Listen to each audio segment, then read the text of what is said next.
Hi everyone, welcome back to session 3 of our fictional narrative writing project.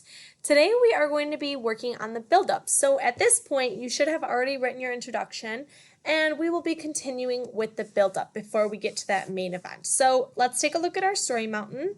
We've already completed the intro. Now we're rising up in our story. So things are beginning to happen, okay? We haven't quite reached that main event, that focal point of our story that is really what the plot is revolving around. But in order to get there, we need to build up our story with some smaller actions that will get us there and set the scene for that main event. So that's what we're looking at today. So the buildup is also known as the rising action because, like I said, we're rising up to that main event and we're setting the scene for that to happen. So we're setting up the dilemma. What needs to happen before the big conflict? This is the question that you need to ask yourself today. What do I need to include in my story? What do I need to let the reader know is happening before I get to that main conflict, okay? So you're building the suspense, you're setting the stage, you're giving some more details, you're cluing the reader in as to what might happen, but you haven't gotten there yet. So you're really just providing more background information, okay? And you're stretching out those ideas. Remember, this is a short story, so it's essentially a 5-paragraph story. However, since we're writing it on slides, it's going to look a little bit different. So we still want to make sure you have those solid, meaty paragraphs with lots of events and descriptions and dialogue and transition words. You're stretching out your ideas and elaborating on what is happening, but keep in mind this is essentially in paragraph form, so try to stay within that 10 to 12 sentence range, okay? So we're looking at sequencing events. Characters in a story have a problem to solve, and we've talked a little bit about this in our other sessions.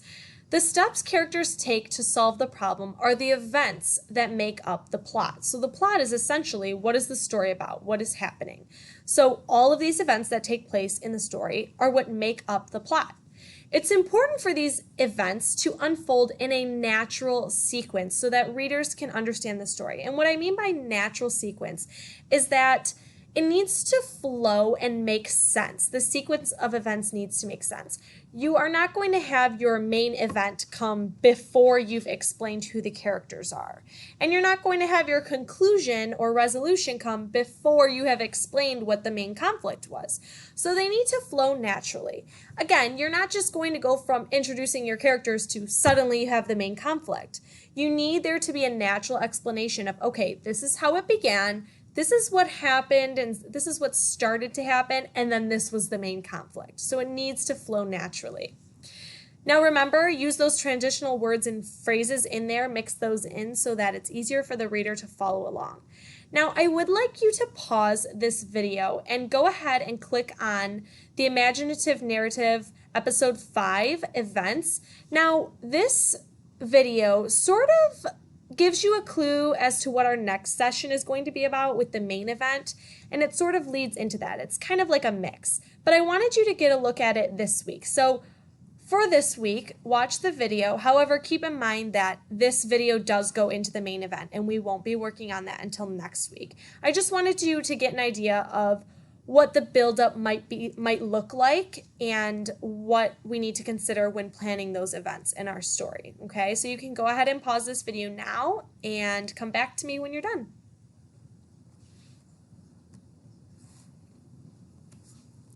All right, so what I'm going to do is I am going to show you my example of my buildup. So where we left off last session with my intro was that Beatrix felt a shove on her right shoulder, and she was getting a little bit frustrated with the fact that she had been at school for 3 weeks and she still didn't have her gift, okay?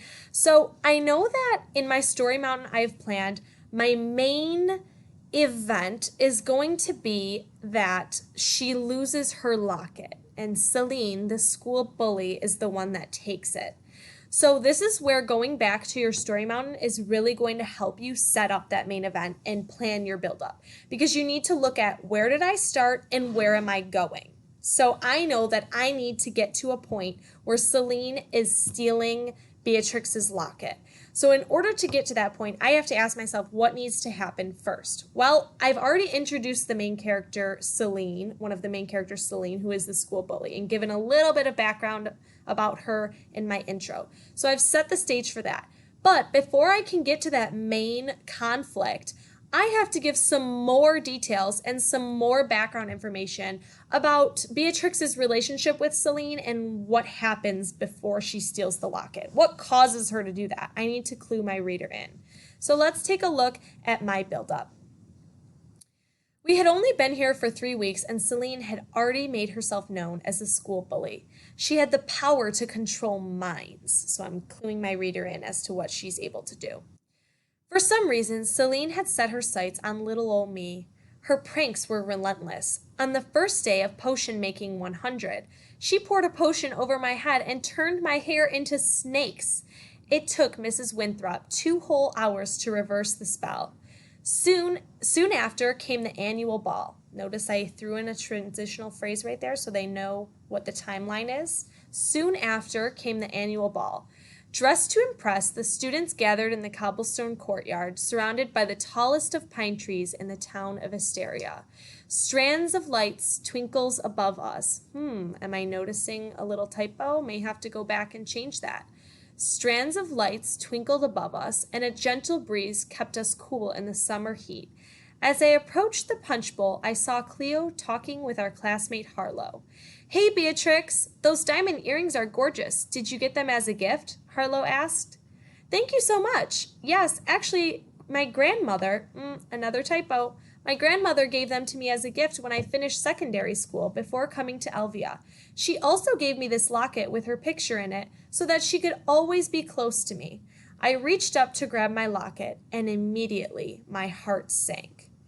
All right, so notice as you're going back, this is why we always tell you reread out loud, because you catch those mistakes. Now, as we type, even as teachers, we do this all the time. We make those little mistakes, and that's why it's always important to go back and edit and revise. So if you catch those, make sure you're editing and revising.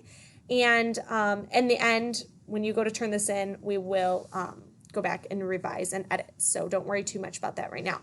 But I wanted to point out to you that I have set the scene for my main event.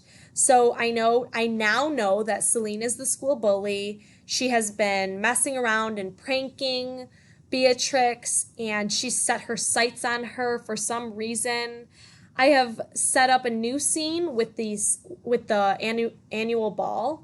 So I know that the students are all there, they're hanging out together, and I've set the scene with a little bit of description about what is going on in the setting. That's very important to include as well, so that you're not forgetting your reader cannot see inside your mind. It would be cool if they could, but they can't. So don't forget to always be descriptive about what is happening around the characters, okay? Because not everybody can imagine what you're imagining, so you have to be very descriptive. So I've set the scene, I've described the setting, I know now that they have a classmate named Harlow, and I have set it up a little bit so that we're leading into her locket being missing. So I know that she was at this annual ball and she was talking with her friends, and this is how she realizes that her locket has gone missing. So my next paragraph is going to be my main event, and that is going to be where I talk about how her locket went missing. So that is my focal point of my story. But in order to get there, I had to give you this background information. So that is your goal for today. We are giving the reader more background information, elaborating on the character traits and the character interactions, and setting the story up for that main event to happen, okay? So today, your task is to write your build-up. Remember, we are working with 10 to 12. I think I went a little bit over. I have, 13 or 14 sentences, and that's okay. But try to stay within that 10 to 12 sentences for each paragraph. And remember that we're trying to avoid rambling or disorganization, so try to keep it clean and concise. and easy to follow for your reader. And hold off on those illustrations still, because we will be having a separate session for those illustrations. So hold off on that for now. We're just trying to get our writing down on paper, okay? All right, let us know if you have any questions.